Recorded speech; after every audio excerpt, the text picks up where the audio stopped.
Hello, ഇന്ന് ഞാൻ വന്നിട്ടുള്ളത് നല്ലൊരു ക്രിസ്പി ആയിട്ടുള്ള ദോശേൻ്റെ റെസിപ്പി ആയിട്ടാണ്. നമുക്കിത് പെട്ടെന്ന് ഉണ്ടാക്കിയെടുക്കാൻ പറ്റും കേട്ടോ. കാരണം നമ്മളിത് അരി അരച്ച് വെക്കുക അങ്ങനെ ഒന്നും ചെയ്യേണ്ട ആവശ്യമില്ല. നമ്മൾ രാവിലെ എണീറ്റ് അപ്പം തന്നെ നമുക്ക് ഉണ്ടാക്കിയെടുക്കാൻ പറ്റുന്നതാണ്. അപ്പോൾ എല്ലാവരും ട്രൈ ചെയ്ത് നോക്കുക. നല്ല ക്രിസ്പി ആയിട്ടുള്ള ഈ ദോശ എങ്ങനെയാണ് ചെയ്യുന്നത് നമുക്ക് വേഗം നോക്കാം. അതിന് മുമ്പായിട്ട് ആദ്യം ഈ ചാനൽ കാണുന്നവരുണ്ടെങ്കിൽ ഒന്ന് സബ്സ്ക്രൈബ് ചെയ്ത് സപ്പോർട്ട് ചെയ്തേക്കണേ. അപ്പോൾ ഇതുണ്ടാക്കാനായിട്ട് ഞാനിവിടെ ആദ്യം തന്നെ 2 ചെറിയ തക്കാളി, നല്ല പഴുത്ത തക്കാളി ഒന്ന് അരിഞ്ഞെടുത്തിട്ടുണ്ട്. അതിൻ്റെ കൂടെ തന്നെ നമുക്ക് വേണ്ടത് ഇഞ്ചിയാണ്. ഇഞ്ചി എടുക്കുമ്പോൾ ശ്രദ്ധിക്കുക, വളരെ ചെറിയ കഷ്ണം മതി. എന്നിട്ട് അതൊന്ന് നീളത്തിലൊന്ന് കട്ട് ചെയ്തെടുക്കുക. നമുക്ക് അരച്ചെടുക്കാൻ എളുപ്പത്തിന് വേണ്ടിയിട്ടാണ്. അപ്പോൾ ഇത് നമുക്കൊന്ന് മിക്സിയുടെ ജാറിൽ ചേർത്ത് കൊടുക്കാം. ഇതിൽ നമ്മൾ വെള്ളമൊന്നും ഒഴിക്കേണ്ട ആവശ്യമില്ല. എന്നിട്ട് നന്നായിട്ട് അടച്ചു വെച്ചിട്ട് നന്നായിട്ടൊന്ന് അടിച്ചെടുത്തിട്ട് വരാം. നല്ലൊരു ടേസ്റ്റ് ഉണ്ടാവും നമ്മൾ ദോശയിൽ ഇത് ചേർക്കുന്ന സമയത്ത്. അപ്പോൾ ഞാനിത് അരച്ചെടുത്തിട്ടുണ്ട്. എന്നിട്ട് നമുക്കിതൊരു ബൗളിലേക്ക് ചേർത്ത് കൊടുക്കാം. വലിയൊരു ബൗളിലേക്ക് ചേർത്ത് കൊടുക്കുക, കാരണം നമുക്കിത് വെള്ളം പോലെയാണ് വേണ്ടത്. പിന്നെ ഇതിലേക്ക് ഒരു 1/2 കപ്പ് വറുക്കാത്ത റവ ചേർത്തിട്ടുണ്ട്, 1/2 കപ്പ് അരിപ്പൊടി ചേർത്തിട്ടുണ്ട്. നൈസായിട്ടുള്ള പൊടി ഉണ്ടല്ലോ, അതന്നെ ചേർക്കാൻ നോക്കുക. പിന്നെ ആവശ്യത്തിന് ഉപ്പ് ചേർത്ത് കൊടുക്കുക. ഇനി ഇതിലേക്ക് ഞാൻ കുറച്ച് വെള്ളം ഒഴിച്ച് കൊടുക്കുന്നുണ്ട്. ആദ്യം ഒരു 1.5 കപ്പ് വെള്ളം ഒഴിച്ചിട്ടുണ്ട്. എന്നിട്ട് നന്നായിട്ട് നമുക്കിതൊന്ന് മിക്സ് ചെയ്തെടുക്കാം. നമ്മളിതിന് മുമ്പായിട്ട് ഗോതമ്പ് ദോശ ഇതുപോലെ നല്ല മുരിച്ചെടുക്കുന്ന ഒരു വീഡിയോ ചെയ്തിട്ടുണ്ട്.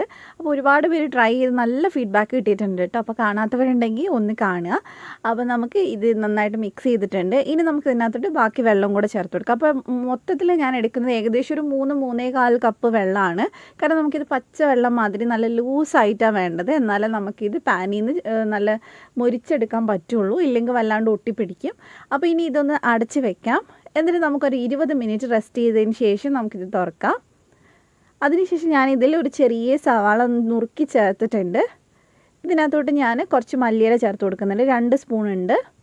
പിന്നെ ഇതിലേക്ക് ഒരു ടീസ്പൂണിൻ്റെ അടുത്തുള്ള ഒരു 1/4 ടീസ്പൂൺ പഞ്ചസാര ചേർത്തിട്ടുണ്ട്, ഒരു 1/4 ടീസ്പൂൺ കുരുമുളക് പൊടി ചേർത്തിട്ടുണ്ട്. പഞ്ചസാര ചേർത്തുകൊണ്ട് തന്നെ നല്ല ക്രിസ്പി ആയിട്ട് നമുക്ക് കിട്ടും, നല്ല കളറും കിട്ടും ദോശയ്ക്ക്. അപ്പോൾ നന്നായിട്ട് ഇതൊന്ന് മിക്സ് ചെയ്തെടുക്കുക. അപ്പോൾ ഇത് നമ്മുടെ മാവ് ഇതുപോലെ വേണം ഇരിക്കാനായിട്ട്. ശരിക്കൊരു പാലും വെള്ളമൊക്കെ ഉണ്ടാവില്ലേ, ഏകദേശം ആ ഒരു രീതിക്ക് തന്നെ വേണം. അപ്പോൾ ഇനി നമുക്കിതൊന്ന് ചുട്ടെടുക്കാം. അപ്പോൾ ആദ്യം തന്നെ പാൻ വെച്ചിട്ട് അതിനകത്തോട്ട് നമുക്ക് കുറച്ചൊന്ന് വെളിച്ചെണ്ണ ആക്കി കൊടുക്കും. ഞാൻ വെളിച്ചെണ്ണ എടുക്കുന്നത് ഓയിലായാലും കുഴപ്പമൊന്നുമില്ല, നെയ്യ് വേണേലും എടുക്കാം. നന്നായിട്ട് ചൂടാകുമ്പോൾ നമുക്ക് ഇതിനകത്തോട്ട് ഇതുപോലെ മാവ് ഒഴിച്ചു കൊടുക്കാം. ആദ്യം സൈഡിൽ നിന്ന് ഒഴിച്ചു കൊടുക്കുക, അതിന് ശേഷം നടുക്ക് ഒഴിച്ചു കൊടുക്കുക. അപ്പോൾ ഫുള്ളായിട്ട് ഒഴിച്ചിട്ടുണ്ട്. ഇനി നമുക്കൊന്ന് ഇതൊന്ന് ചെറുതായിട്ട് നാറി വരുമ്പോൾ ഇതിൻ്റെ മേലെയായിട്ട് നമുക്ക് കുറച്ചും കൂടി ഒന്ന് വെളിച്ചെണ്ണ ആക്കി കൊടുക്കാം. അപ്പോൾ ഇത് സൈഡൊക്കെ നന്നായിട്ട് മൊരിഞ്ഞ് വന്നിട്ടുണ്ട്, ഒരു സൈഡ് നന്നായിട്ട് റെഡി ആയിട്ടുണ്ട്. നമുക്കിനി ഇതൊന്ന് തിരിച്ചിട്ട് കൊടുക്കാം.